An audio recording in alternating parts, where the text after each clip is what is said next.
Perroquets de la place d'Arezzo, c'est un roman qui se passe autour d'une place ronde à Bruxelles, où tous les personnages du roman habitent.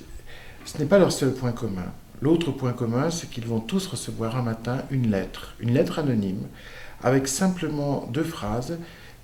Ce mot pour te signaler que je t'aime, signé qui tu sais. Et Les Perroquets de la place d'Arezzo est comme ça une espèce d'enquête romanesque sur ce que nous appelons l'amour, sur nos façons d'aimer, de toucher, d'approcher, d'embrasser, nos échecs aussi.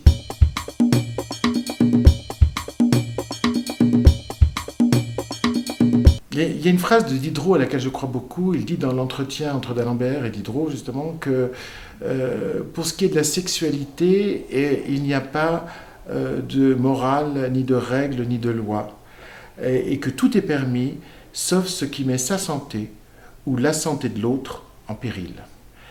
J'adore ce point de vue qui exclut la sexualité du champ de la morale. Et je voulais vraiment faire un livre où le lecteur, quel qu'il soit, quelle que soit sa sexualité, va retrouver sa sexualité, mais va aussi suivre des personnages qui ont une sexualité totalement différente de la sienne.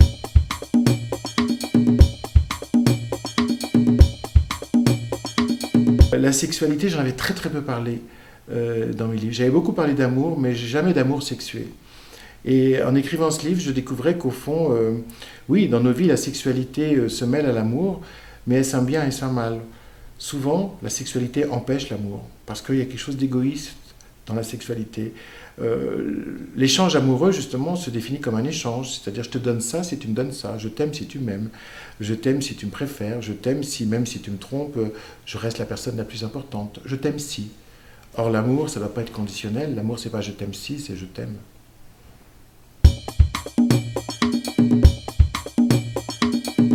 J'aime bien qu'on évoque une petite comédie humaine pour mon livre, parce que c'en est le sujet. Le regard, il est bienveillant. Je m'amuse de nos faiblesses, et je dis bien de nos, parce que je déteste le rire sarcastique, le rire qui condamne, le rire qui châtie, le rire qui dit « regardez comme il est nul ». J'aime le rire compatissant, le rire empathique, le rire qui dit « regardez comme nous sommes nuls ».